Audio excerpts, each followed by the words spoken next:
How many discounts does USAA Auto Insurance offer? Too many to say here.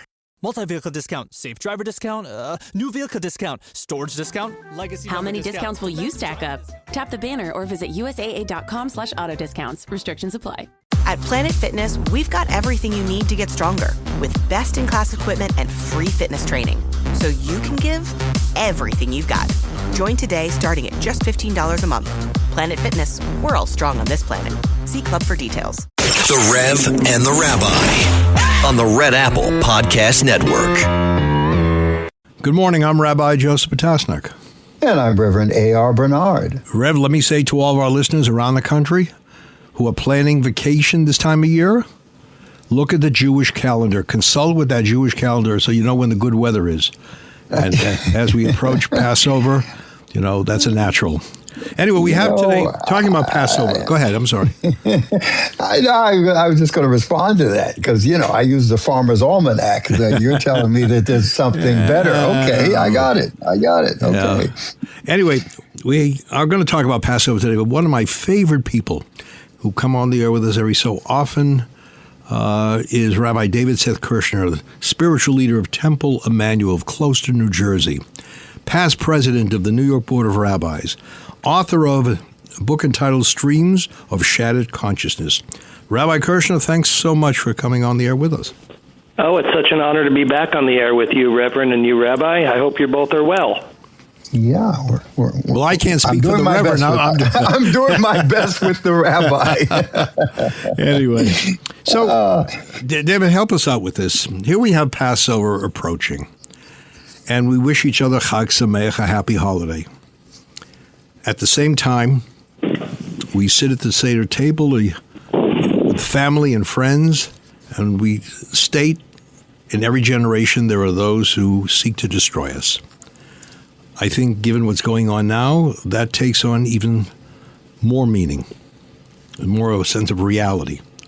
How do we approach the holiday with this contradiction, or is that just something that is endemic to our history, that we're bitter and sweet?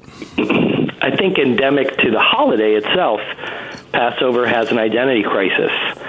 It doesn't know whether it's a holiday of celebration or a holiday of reflection. The celebratory part is that we sit down, we have a feast, we lean, and we have 4 glasses of wine. The reflective part is we remember what slavery was like. We eat a poor person's bread, which was the bread of affliction. We eat bitter herbs.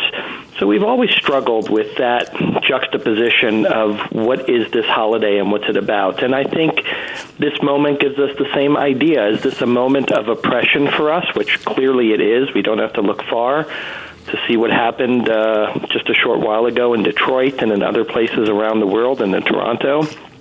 Or is it a moment of liberation where we as Jews are going to become stronger, more fortified, more responsive to this test that we're going through? Is it also the holiday a messianic hope built into it? I think of the Seder. I think of, you know, those things that are practice. There is a hope built into it also, not just a reflection on suffering, right? Talk about that hope.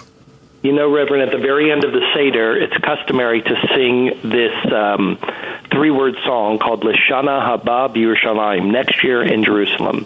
The joke goes, next year in Jerusalem, and the year after that, a nice cruise.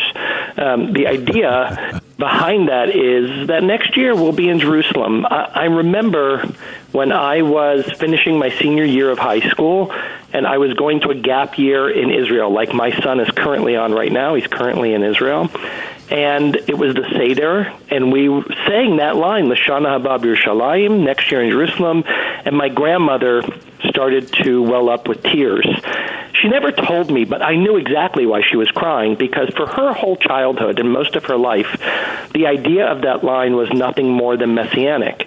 But something happened in her lifetime where the idea of going to Jerusalem became a reality, so much so that her grandchildren were now going to spend years in Israel. And that hopeful prayer that was very far-fetched in reach was now a reality. So I think that much of Judaism is about this notion of hope, But I also think it's about realizing dreams that have come to fruition and appreciating them and then setting new goals that will happen.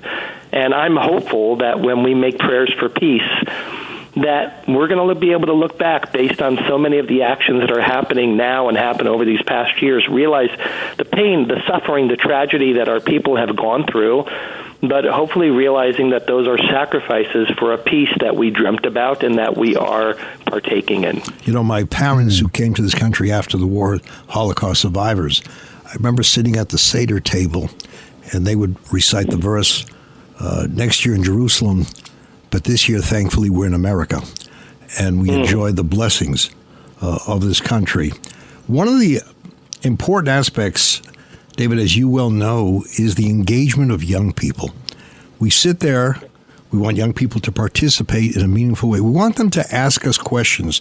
And I think part of the message is we may not have all the answers you want, but we encourage you to have that inquisitive spirit. Ask us the questions. And it also says to us, try to be prepared with some good answers when they're asking you the questions. What do you say? You know, I don't think I need to have answers. I think I need to celebrate their questions and pose some more. I think young people aren't looking for answers as much as they're looking to be heard. The Seder starts off with the notion of 4 children, and they each come with a particular question. And no matter what that question is, no matter where they are on the spectrum, no matter what angle they're coming to us from, whether it's from wisdom or whether it's from rebellion or whether it's from simplicity, we always make place for that person at the Seder. And I think when people are coming to us with questions at the Seder, we have a responsibility to celebrate those questions, to stoke their curiosity, to remind them that Judaism is a religion of questions. And that's who we are and what we're about. I think when we come with absolute answers, it doesn't necessarily work in the paradigm of life that they're living, number one. And number two is, I really want to demonstrate a world where there can be more than one answer. I think one of the challenges we have in our society today is that people think for me to be right, you have to be wrong. And I want to encourage people to have nuance. I want to encourage people to hold 2 truths at the same time. And I want to encourage them to be empathetic and to be proud that it's all possible. And I want to celebrate those questions and curiosity.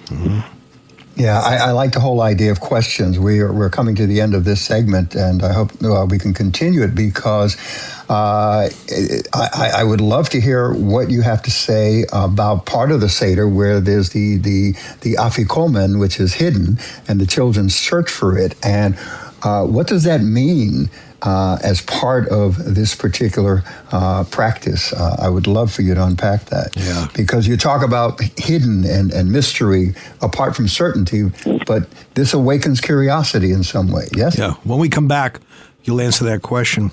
Of course, Rev, I know David, he always tries to make it more challenging. He hides the afikomen on the George Washington Bridge, and it becomes a very, very difficult task for young people to find it. I didn't know you had to leave the house to find it, but I'll leave that there. Okay? All right. We'll be back with more of the Rev and the Rabbi right here on Red Apple Radio Networks.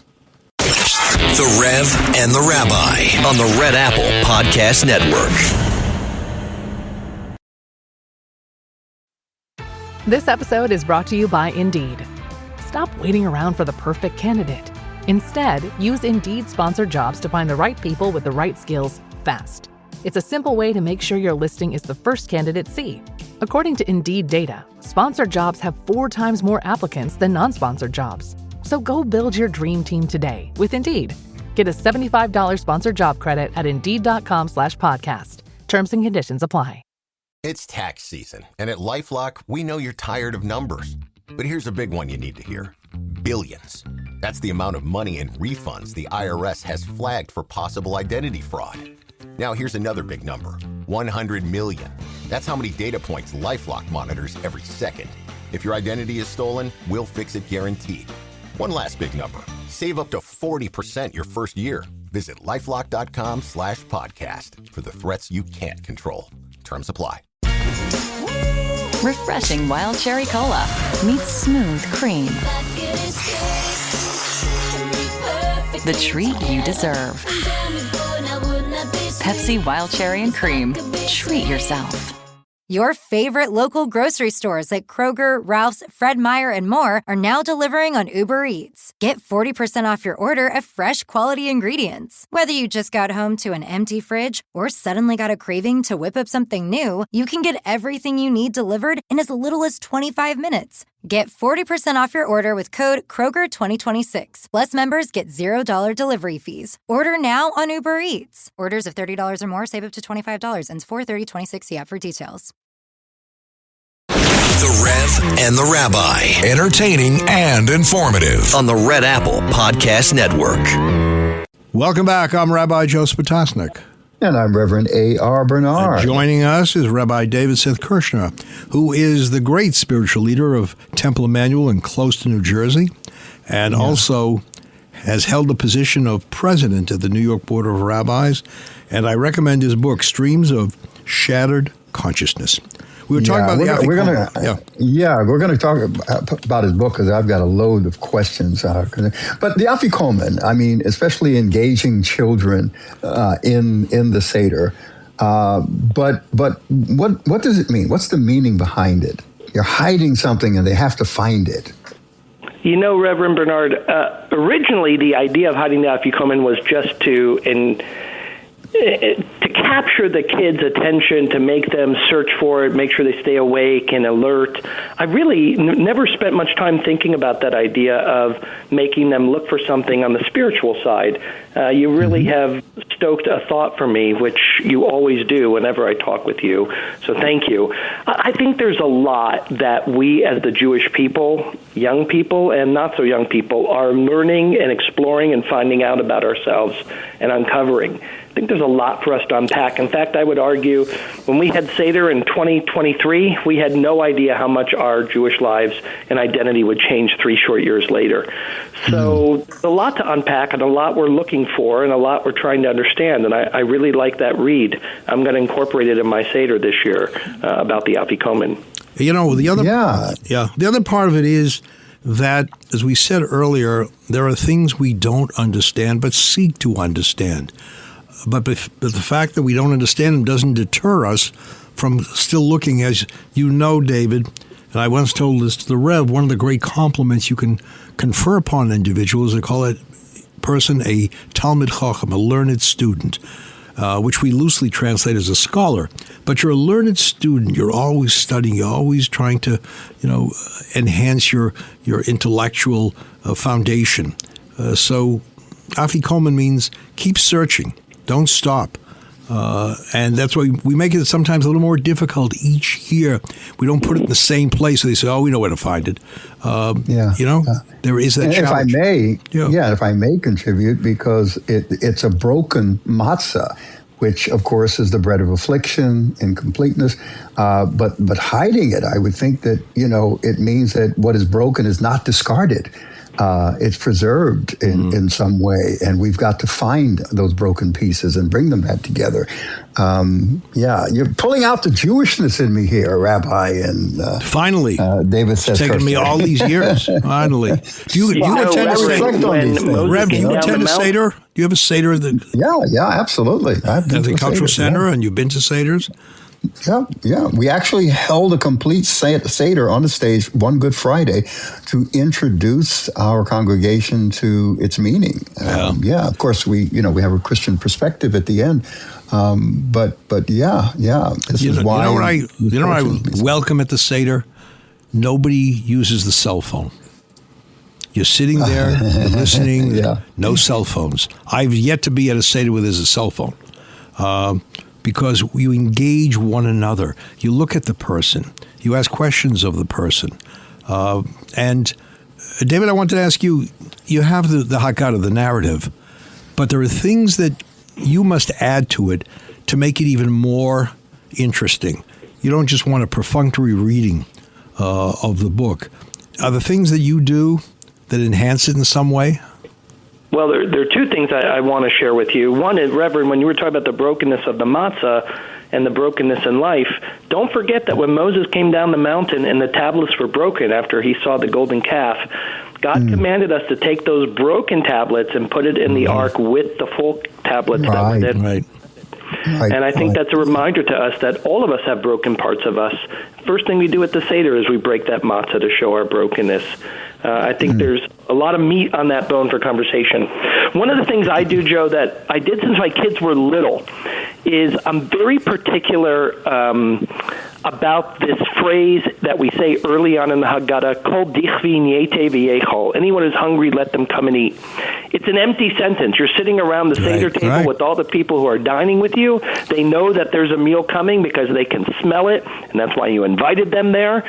But the whole notion is anyone who's hungry, let them come and eat, really should be shared outside. So when my kids were little, we used to open up the door, and we used to say, anyone who's hungry, come to our house to eat, and then they would read off the menu of what we were having. We have brisket, and we have... Yeah. But, I used to tell my son that it seems a little bit awkward that you're inviting people after you already have prepared the Seder and the guest list. But maybe there's a message there that it's never too late to invite someone to the Seder, that maybe there's someone who's alone that you forgot about, someone who doesn't have a community, someone who doesn't have a family, and try to get that person to, even at the last minute, even if the person comes late for the Seder, there's room at the table. I think it's important, and I also think it's important to be proactive. Not let people come to you, but you go to them. Do you have a place to eat? Do you have a place to celebrate the Seder? Let us be with you. One of the things that we are very proud to do is to support the amazing work of the Board of Rabbis for its Mount Chitim Fund for people who can't afford for the Passover Seder. Right. And our attitude is anyone in our community and anyone in our global community who doesn't have the resources for matzah, for wine, for fish, for chicken, we want to provide that for them. That's critical. How dare they not have that for Passover? And that you can't be a free people and eat a meal while you know others will be hungry. That defies the whole notion of the feast of Passover. It defies the whole notion of freedom. So I think part of our freedom is ensuring that others are celebrating it with you, or else we're really missing the plot of the story. I'm always taken with the fact that Christians participate in our Passover campaign. There are many who say, I'm not Jewish, but I want to help those who are in need. And, we often tell stories about how during certain periods there was an exchange. A Jew would fill in for a Christian during Christmas, and a Christian would fill in for a Jew during Rosh Hashanah, Yom Kippur, or Passover, whatever the holiday was. We were able to be there for one another, and I see this as an extension of that we don't put a label. Well, it's a Jewish person, therefore it doesn't involve us. We are beyond that, and it's very, very heartening to see. Rabbi, I want to make sure that we don't run out of time because I really want to talk about his book, Streams of Shattered Consciousness. And I said it's slow because it's a day-by-day chronicle of the first 50 days that followed October 7th, 2023, the Hamas attack on Israel. Why did you write it, and the way you wrote it as a series of daily reflections? I wish I could give you a really cogent answer. It really was inertia that caused me to write it. I remember living in New York City on September 11th. I remember the amazing role that our shared friend, Rabbi Potasnik, served in his capacity as one of the chaplains of the FDNY during that time. I remember what it was to be a New Yorker then. But as time passed, you can sometimes forget emotion. You can remember an event, but emotion is hard to recall. But keeping this journal of these emotions of how we felt, the frustration, the sadness, the worry, the concern, the confusion, the upset, and having it canonized and having it put front and center so that you can stoke those memories and those emotions, I think has been an important time capsule of this book and things that we could look back to.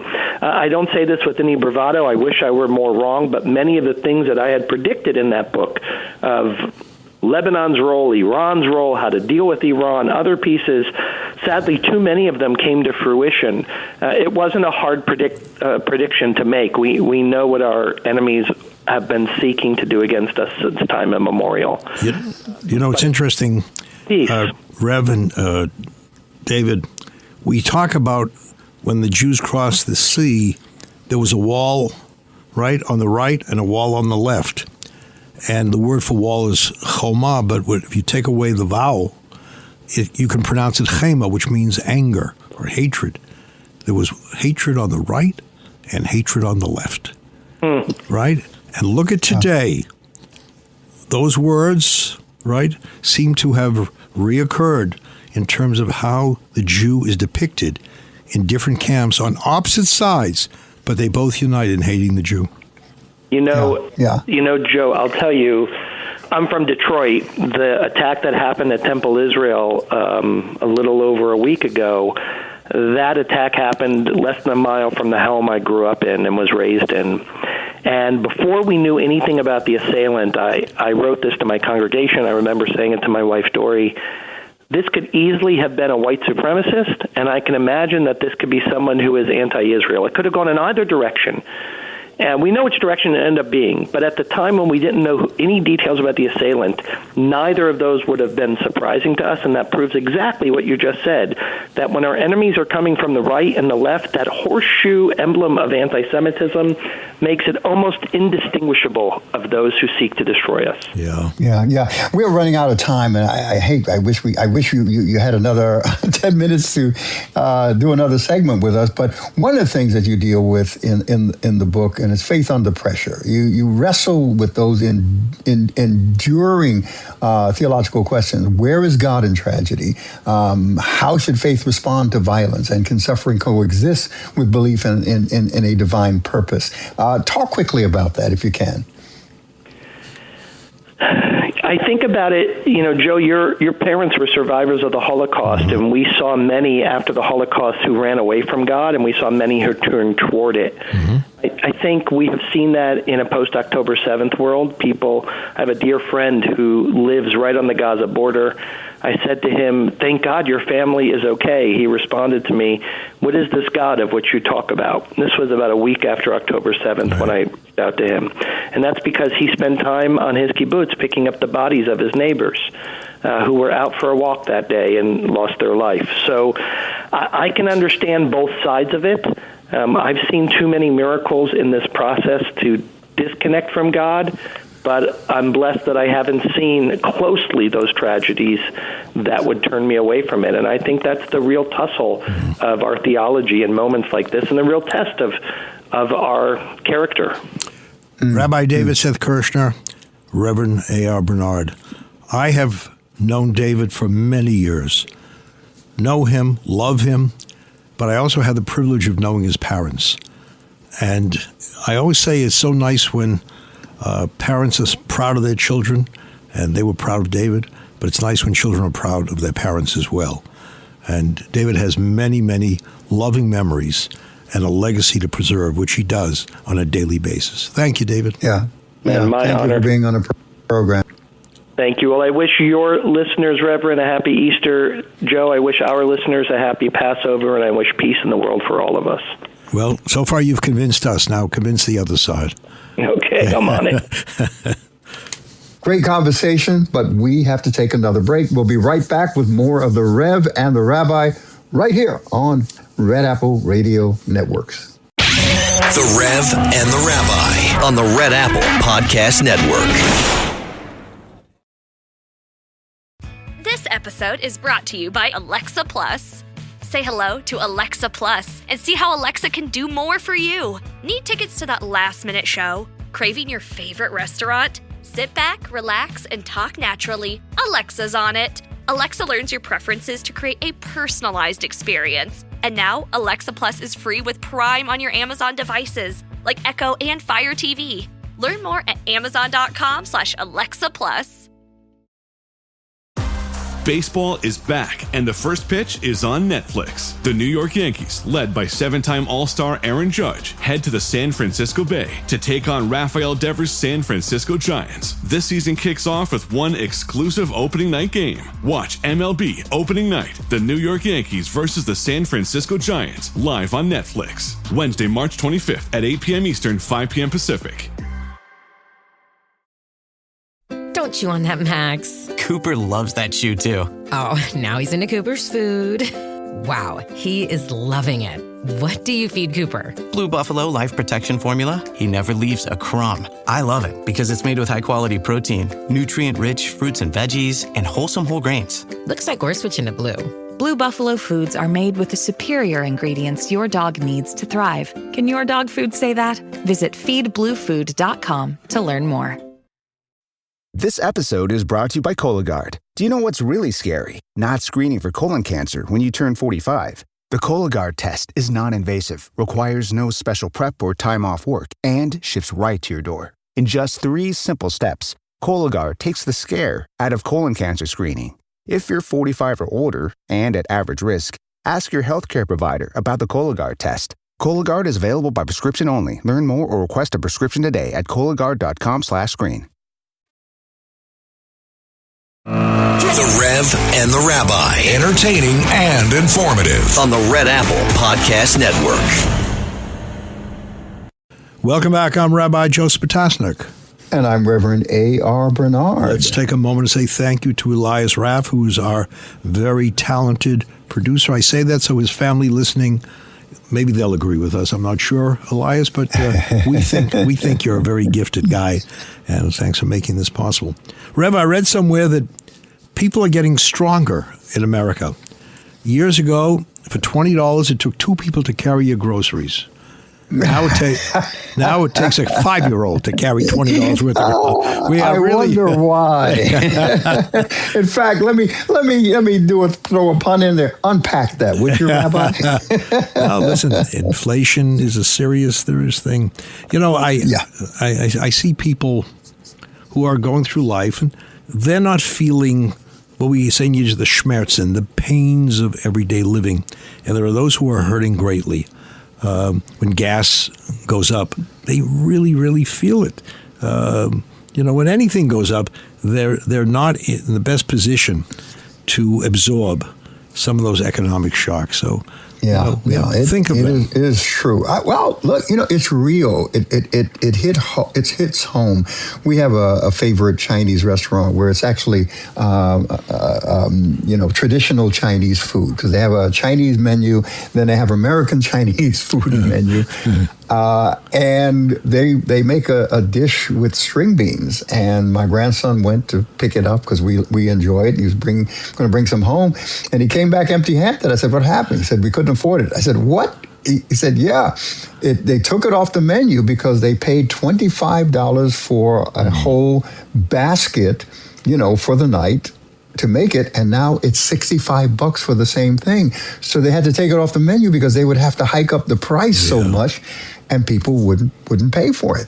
That's real. That's where we live in terms of what's happening in this economy, Rabbi. Do you remember when we were growing up, our parents taught us, even though we may not have listened, put some money away, save some money, because as good as it is now, you may not have enough for tomorrow.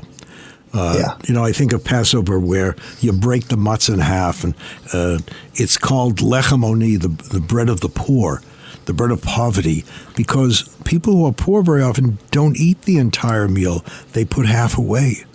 So I'll have, because I don't know if I have enough for tomorrow, but let me put this away for tomorrow.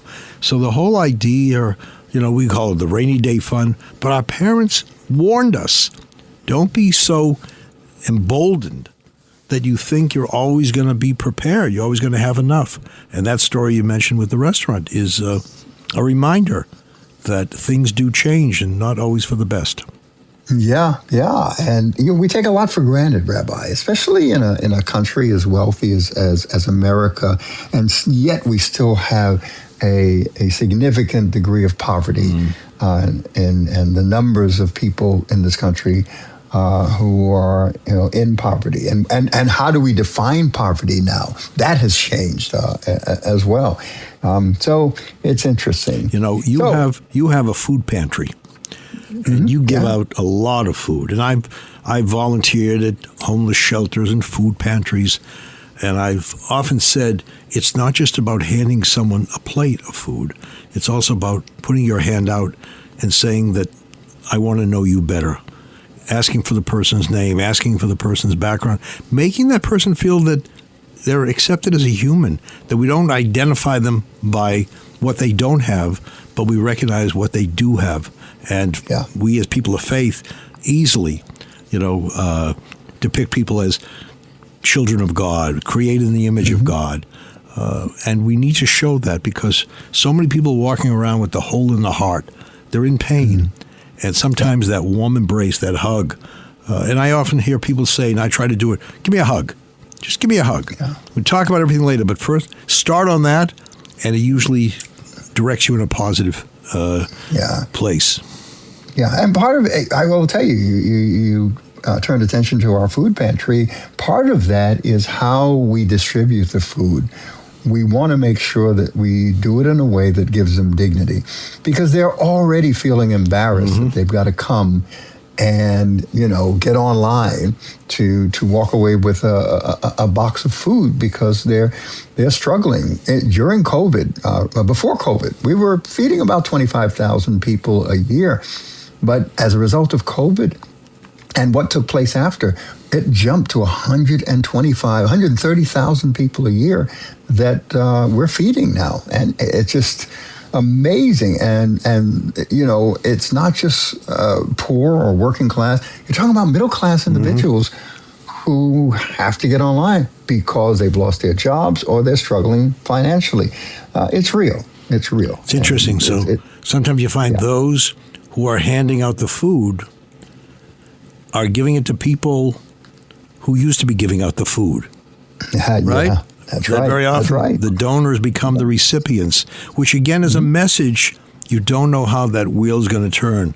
The famous, was it with King David? This too shall pass. Gam ze yavor. This will pass. Don't be so confident that things will stay the same. Yeah. And I have to say, as a Jew, we're nervous because things are not the same. The hatred of the Jew has escalated so significantly. We thought, after the Holocaust, there would be a warm, welcoming period, and there was. But now, if you're Jewish, you're very, very concerned about your safety. And let me speak to that because in David Seth Kirshner's book, he points out the universality of anti-Semitism. An attack on Israel is felt by the entire Jewish diaspora, for the most part. I mean, there are, younger Jews who, don't necessarily identify in that way, but for the most part, it's universally felt when something happens to that homeland. Isn't that true? Look, we say religiously pray for the peace of Jerusalem. We pray for the people of Israel. We encourage people to visit Israel. I was with someone today whose dad's a rabbi, and she and her sister decided to emigrate to Israel. They are now living there, and she said, my dream has been fulfilled. I am with my people. So, the attack on... I think we read the papers sometimes reluctantly because we're afraid what we're going to read. And, you're reading now about what's happening with Iran. And look, the Iranian regime, tyrannical. These are people who seek to destroy it. They are very clear. And, the removal of evil from the world is a good thing. I know there are people who say, well, we don't want war. Nobody wants war. But sometimes you have to go to war to rid yourselves of those who want to get rid of you. It's a reality. You raise a question, a philosophical question and a theological question there when you said you have to get rid of evil. Who determines who's evil and who's not? There are those who think that the United States, it's called the Great Satan, right? That we're the evildoers. And there are Americans who feel, okay, the others are the evildoers. How do you respond to that? I think there's a moral standard that many of us have in common. That is, when there are those who seek to remove or seek to destroy people simply because of who they are as people, not because of something they've done. The Iranian regime has said, we want to remove Israel from the map. They didn't talk about Palestinians. They didn't talk about anything. We don't want Israel alive. And you look at Hamas, in their charter, We want to destroy Israel. I think we can agree that that is something that's totally immoral, and you have to deal with that threat. Otherwise, you're going to face that threat throughout your lives. See, and that's the bigger point, all right? Israel's right to exist, because when you say any people, do not have a right to exist, maybe you can argue they don't have a right to be here. I've got a problem with their presence. I get all that. I understand that. But when you're saying they don't have a right to exist, you're talking about extermination. You're talking about genocide. Those are, we've got to look at that carefully, Rabbi. Yeah. And it's sad that here we are, 2026, and we're talking about the elimination of evil. We thought, right, never again. We always said never again. That had an exclamation mark, and now never again has a question mark. So again, don't take anything for granted. It's another one of those lessons. You don't know what tomorrow is going to bring. But that's why faith leaders and people of faith and different are so important, because they remind us that there are many, in this battle of the decent versus the indecent, there are many more decent people. Yeah, and for that reason, we have to have hope. We have to have faith. We've got to believe that things can change. That there are people who want the right kind of change, because not all change is good change. Right. That they want the righteous kind of change, the fair and just kind of change, and that's important. So, So, Rabbi, we're going to come back. We're going to come back and talk about St. Patrick's Day and the parade and everything else that has gone on this past week. Stay tuned for more of the Reverend A.R. Rabbi. We'll be back with great conversation. The Rev and the Rabbi on the Red Apple Podcast Network. The Lincoln Spring Sales event is on now, and there's never been a better time to experience the feeling of driving a Lincoln. Pictures, sunlight through the available panoramic vista roof, music, weather, and maps on the 48-inch panoramic display, and a drive so smooth that inspiration rides up front. Stepping out better than you got in. That's the Lincoln feeling. Get behind the wheel of the 2026 Lincoln Nautilus SUV and discover exceptional offers only at your local Lincoln retailer. This episode is brought to you by Redfin. You're listening to a podcast, which means you're probably multitasking. Maybe even scrolling home listings on Redfin, saving homes without expecting to get them. But Redfin isn't just built for endless browsing. It's built to help you find and own a home. With agents who close twice as many deals, when you find the one, you've got a real shot at getting it. Get started at redfin.com. Own the dream. Adobe Acrobat Studio, your new foundation. Use PDF spaces to generate a presentation. Grab your docs, your permits, your moves. AI levels up your pitch, gets it in a groove. Choose a template with your timeless cool. Come on now, let's flex those tools. Draft, design, deliver, make it sing. AI builds the deck so you can build that thing. Do that with Acrobat. Learn more at adobe.com/do-that-with-acrobat. Whether it's a movie night or just midday, Skinny Pop is a salty snack that keeps on giving. Made with just 3 simple ingredients for an irresistibly delicious taste and a large serving size that lasts. Deliciously popped, perfectly salted. Skinny Pop, popular for a reason. Shop Skinny Pop now. The Rev and the Rabbi. Entertaining and informative on the Red Apple Podcast Network. Welcome back. I'm Rabbi Joseph Potasnik. And I'm Reverend A.R. Bernard. So, Rev, you and I sat together. You also marched with many people on St. Patrick's Day. I found it to be one of those moments when we celebrated difference and similarity simultaneously. We in a room. Go ahead. Yeah, we were invited to a luncheon, and this was the first luncheon hosted on St. Patrick's Day, of course, for guests of the new Archbishop, Archbishop Hicks. And, of course, elected officials were there. The governor came, the AG, the mayor, PC. and clergy and some other individuals. And it was a nice getting to know you gathering, that we're all in this together. And I think those kind of gatherings and conversations are important. I was glad to sit down after walking from 44th Street and 5th Avenue. I've walked in many parades. I know. You need the right kind of shoes. It's just but it's nice because you're walking arm in arm with people who are sharing a beautiful moment with you.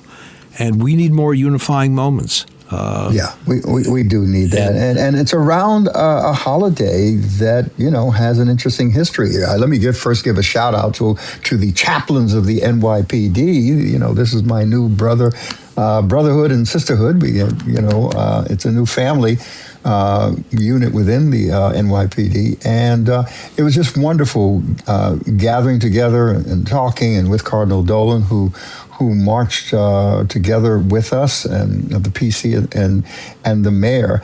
And it was just a wonderful coming together and having something in common. And the whole story of St. Patrick, I don't know if you're aware of the story of St. Patrick, Rabbi. It goes back to the 5th century. Mm-hmm. St. Patrick was not Irish, by the way. He was born in Roman Britain. He was a Brit. And he was kidnapped by Irish raiders as a teenager and put in slavery in Ireland. He was there for about 6 years, and he escaped and went back home to Britain. And the interesting thing is, he became a person of faith, and he decides to go back to Ireland, not for revenge, but for mission. He forgave, the people who held him in captivity, and he brought the gospel message of Christianity and Christian identity, and became the patron saint of Ireland. And of the Irish people. And it's amazing when you get a story like that of a person who's gone through something like that, and yet, they experience forgiveness, and their whole life becomes a story of redemption and redemptive love. So it's interesting, the whole idea behind St. Patrick's Day. Well, when I was sitting in the room and you were next to me, I looked around and I said, look at how many people of different backgrounds and beliefs are sitting together, are talking with each other.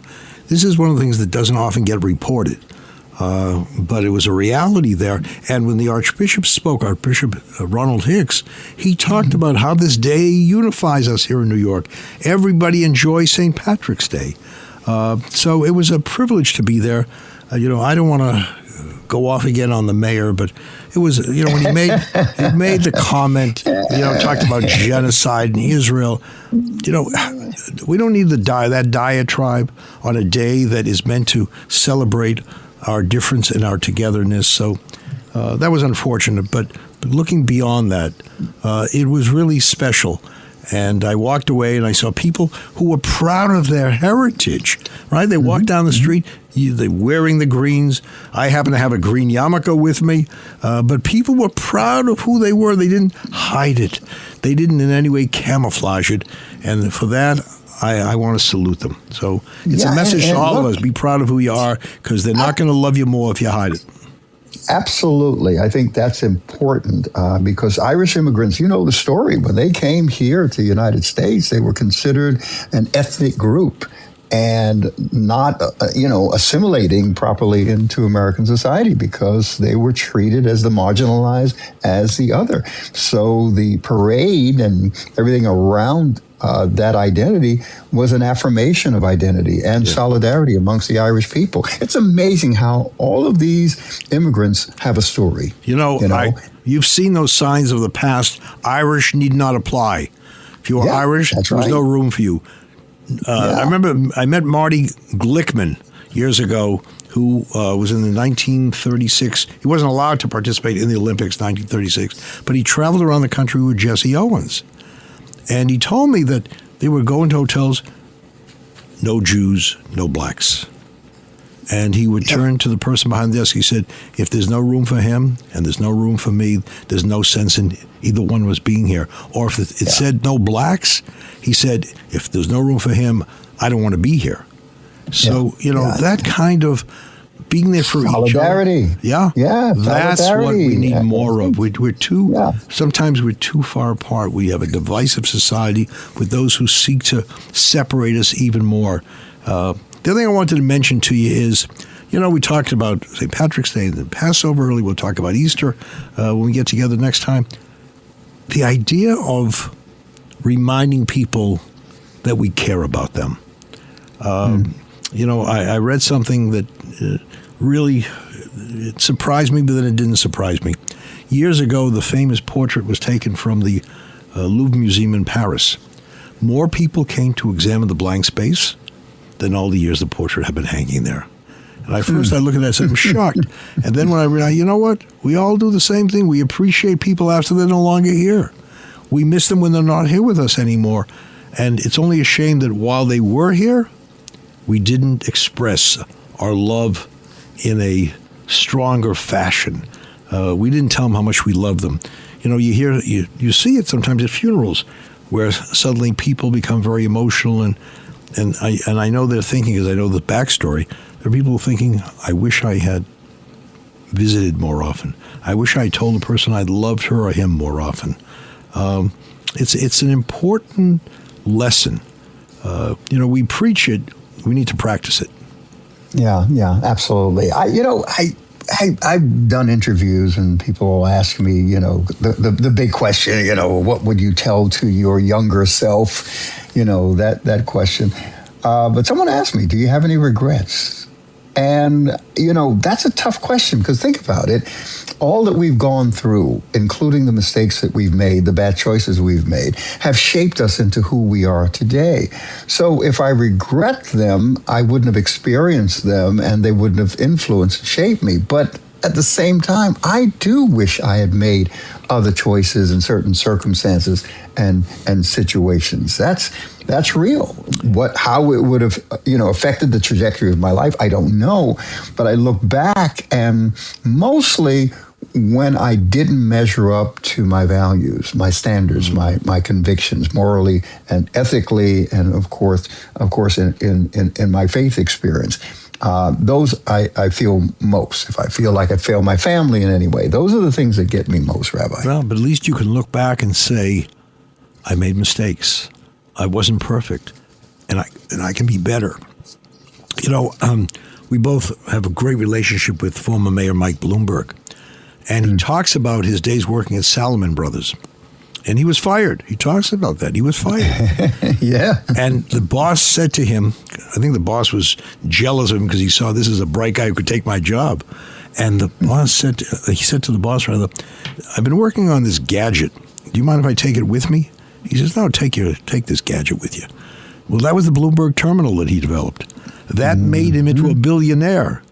Right, so the firing at Salomon Brothers was a blessing, right? And some of the mistakes we made, while we regret them, if you put it in context, it also was a catalyst for change. It inspired us to strive to be a little bit better, to think higher. It's important that we have regrets, but let's also remember sometimes those regrets motivated us. To do even more with our lives.